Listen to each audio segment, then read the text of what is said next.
Well, the group stages are over, the Super 8s have begun, and Australia, one of the big guns of this tournament, looking to get all the trophies they can possibly get, almost. Their first hurdle is Bangladesh, Yep. Finchy. It's been, pretty much business as usual for Australia, Yep. albeit they were pushed by Scotland in St Lucia. But what do you think, they come up against a Bangladesh side now who scrapped in a couple of games, Yeah. won a couple pretty easily. Where do you think these two teams are? Yeah, I think Australia are just going along beautifully. They've done everything that they've needed to in this tournament so far. I think what we've seen when the pressure was on, when the big game against England was on, they turned up and they threw the first punch. So that's a real positive sign for me with this Australian team. Bangladesh, a couple of scraps, but all you have to do is make the Super 8s, and obviously no points, no net run rate carries over, which has been a topic of conversation over the last couple of days. But I think overall, I think Australia have the upper hand, but there's definitely some challenges here. I mean, Australia will obviously be expecting a bit of a trial by spin Yep. generally in this group or this side of the Super 8s. 3 subcontinent teams on some spin-friendly wickets too, so that throws a big challenge Australia's way. It does, but then also Bangladesh have the beautiful cutters, the Fizz. He's been on fire. He has Yep. been on fire. What kind of a threat do you think he poses on these pitches? Well, I think the threat is obviously he's got a good slower ball, and because he rips it so hard, when the wickets are slower, against right-handers in particular, it can be really difficult to get him away because you're always fighting against the left arm angle and you're fighting against the ball turning away as well. So I think that becomes even more, it highlights even more the importance of Travis Head or David Warner to bat through, especially when you'd say Shakib is going to bowl through the middle as well. I don't see them using him up front against 2 lefties, but that'll be a real challenge. And I think if David Warner can get through the power play, then that will help Australia's chances a lot. And also, you look at Australia's depth in bowling.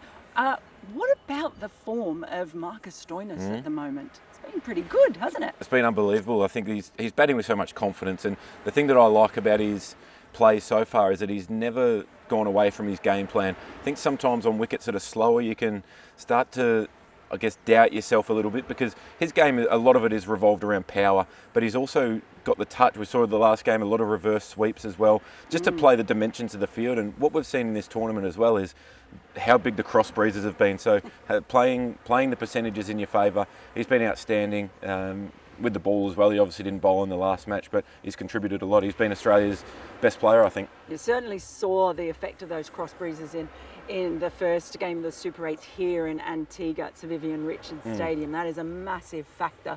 I guess also behind him, by the way, Tim David almost smashed me at training yesterday. Yeah. He was hitting sixes. I mean, I believe I counted about 238 sixes. He said he was disappointed when it got onto the roof of the stadium because it didn't go over. Yep. But at one point, he smashed it into the hoarding right in front of me. Nice. I was ready for it.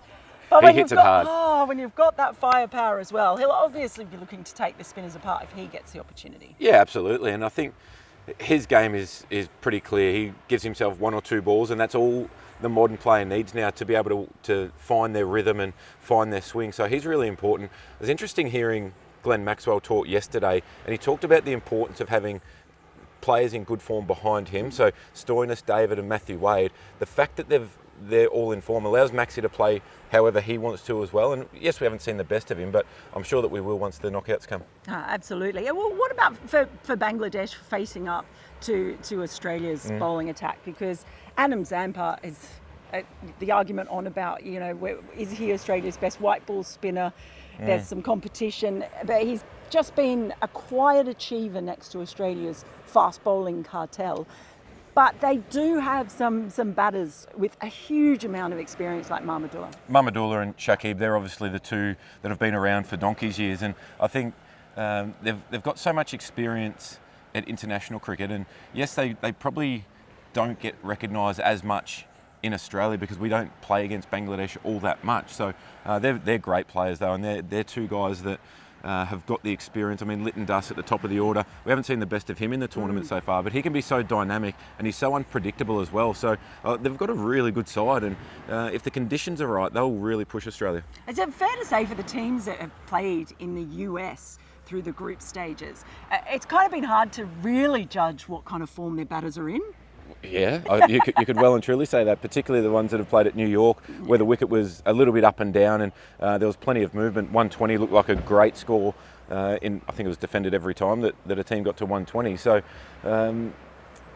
yeah, they'll be looking forward to getting to some more traditional cricket venues where they can ply their trade and show their skill right throughout. But I mean, it doesn't take much for modern players now to adapt to conditions so quick. I mean, there's so much analytics around the game. There's so many resources that you can use, and players tap into all of it. So what do you think we might see tomorrow? I know you're going to tip Australia. Tip Australia, yeah. I think early wickets are the key, as I've been banging on about all tournament, and I think Australia's quicks are outstanding, as good as there's been. But I know what you said before about Adam Zampa flying under the radar, but it's so funny how he does still. Everyone says, oh, Stark, Cummins, Hazelwood, what a great attack. But Adam Zampa is the one that complements everyone in that attack really well, and he gets big wickets. So I think Australia reasonably comfortably, but T20 cricket, Bangladesh, unpredictable. You never know. Can't wait to find out. Absolutely. We'll be back to tell you what we thought about the match. Introducing the epic new Swift. Time to go swifting. Watcho app पे देखो एक OTT के दाम पे सारे OTT शान से।